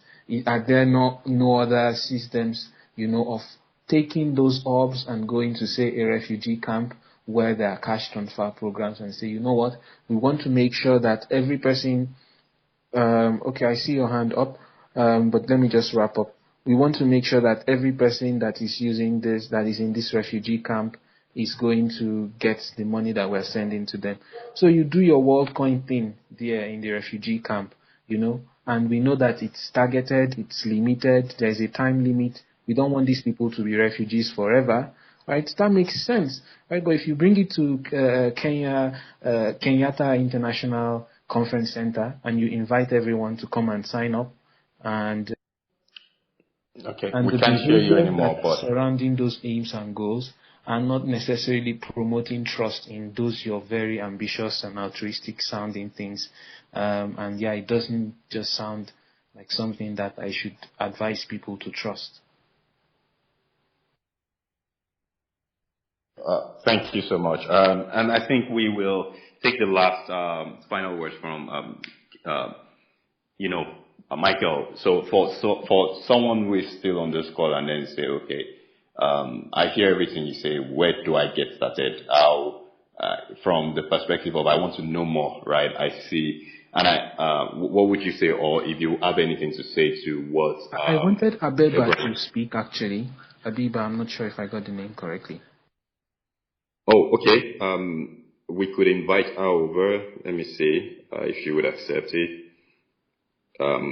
You think she has interesting points on this?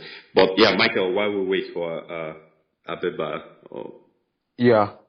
So I think the use case of WorldCoin is beyond financial. I think it's better to think about it as like a service to applications and use cases, so that it's not just financial applications that can use this service. It could also be other use cases. Yeah. So I think the scope of the WorldCoin use case goes beyond financial. Financial would be like UBI would be someone that is using WorldCoin to query if someone is a real person before giving them some type of UBI. I think I don't have advice for people. I think for me, Abraham has been repeating it over and over. This is really a personal decision for people. So I just tell people, make sure when you make that decision to go scan yourself, you've thought it through and you're ready for whatever decision you make. Yeah. Thank you very much for having me on. All right, great. I'm looking forward to hear Abeba's take on this issue. Thank you. All right. I'll let Abraham talk to Abeba. Hi all. I am sorry, I won't be saying much today. I'm just listening. I just wanna hear what you all have to say, and it's been super interesting and very informative. But I won't say much today. I'll just take the back seat and listen. Thank you. All righty. Okay. Thank you then.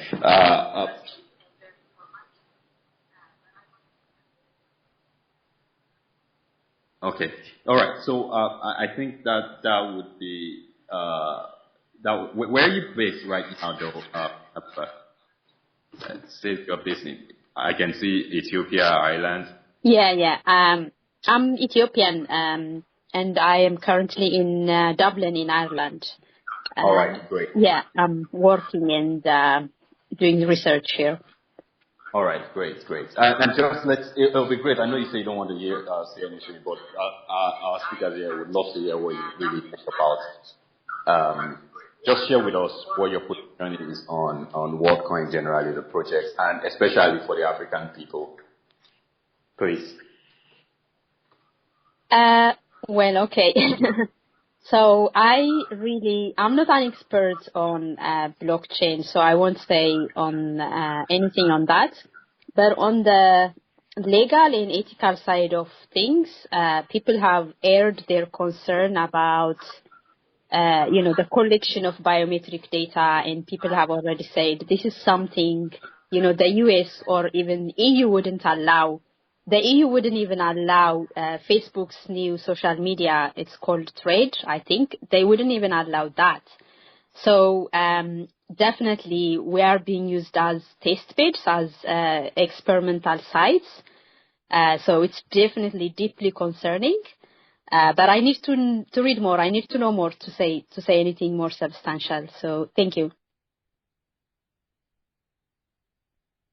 And yes, I think you make a very good point about the test grant. And this is a question that I've asked you before, Michael, right? And it's because it feels like many of these test projects, it happens in Africa, but even more so in East Africa, right? And you said something in reply. You said you have the right ingredients because Kenya has the right ingredient for that. What are those ingredients? I guess we should also clarify. I think I saw it was in Asia as well, in some countries in Asia, and I think I saw it was in France as well. I think I saw some European regulators speaking about it as well. I think something we haven't been talking about on this call also has been the cultural differences between, let's say, Nigeria and Kenya. Yeah, I think we are not as similar as we may think.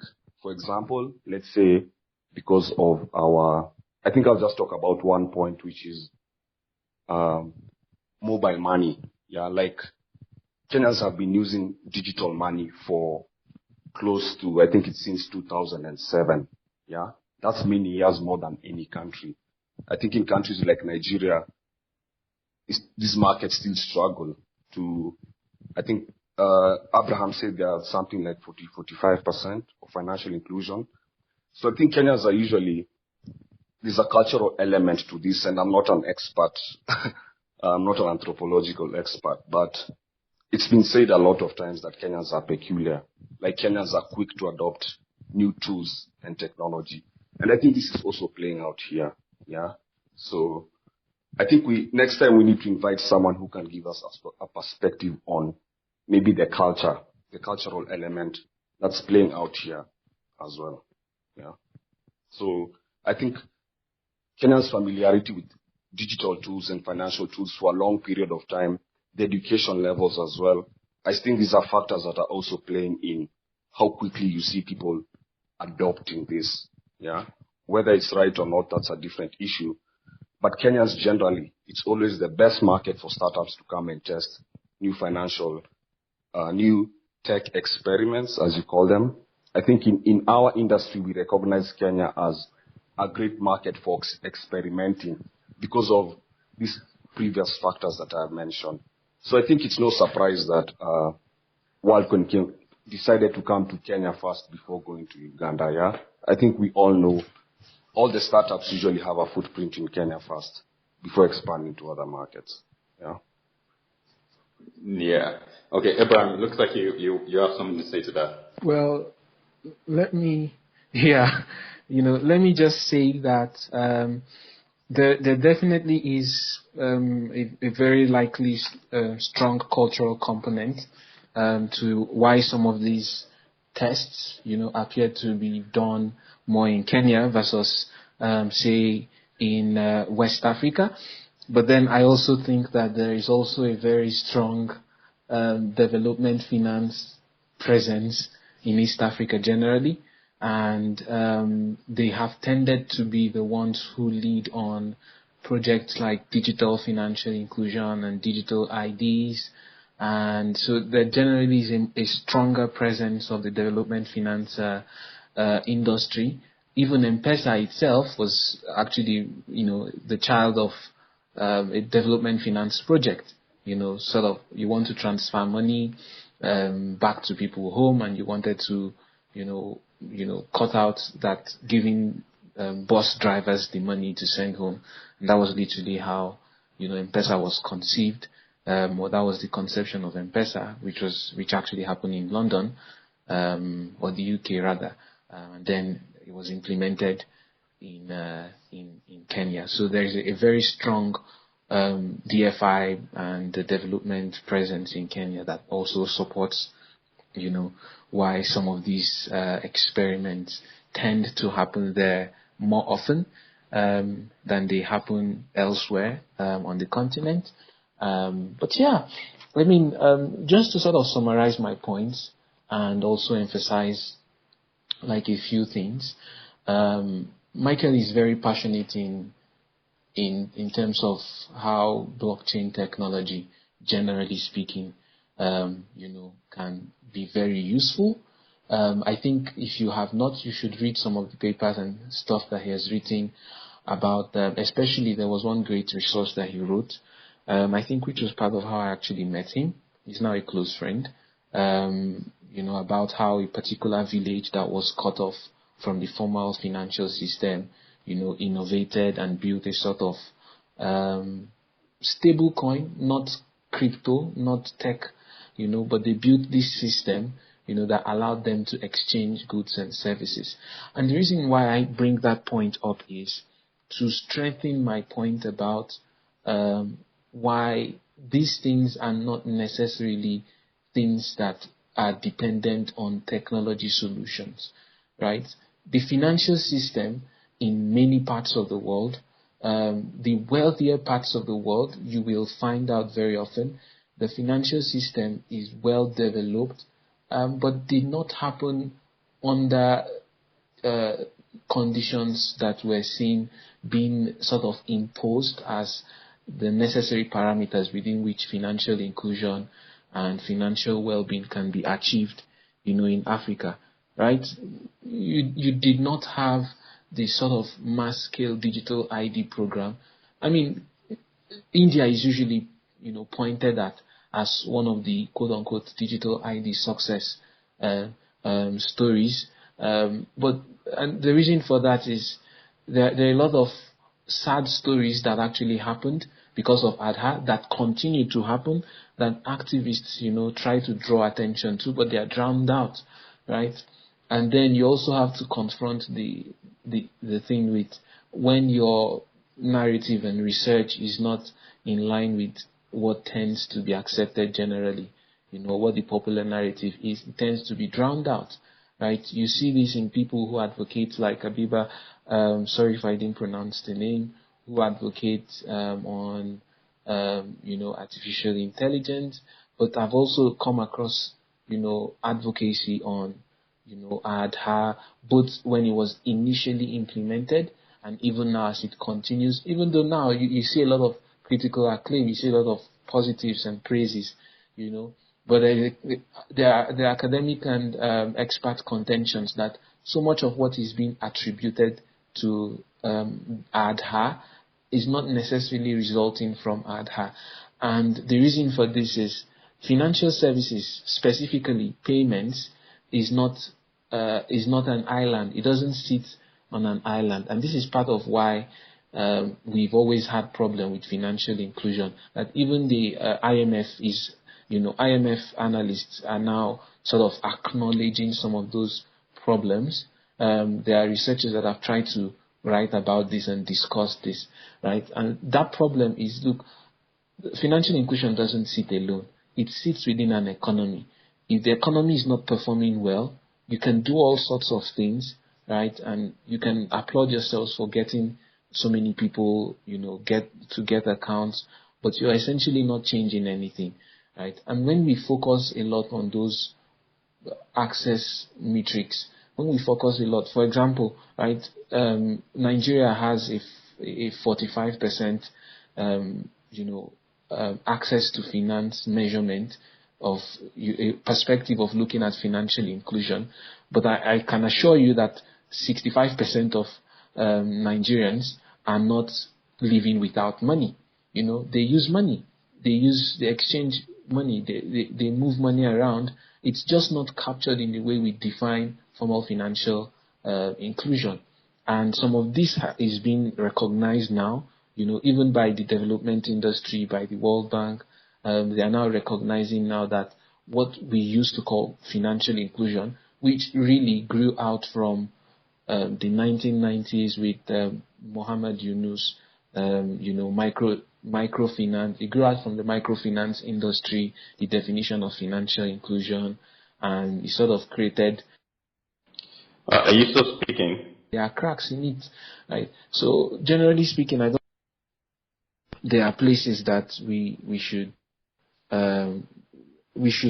place a lot of emphasis on,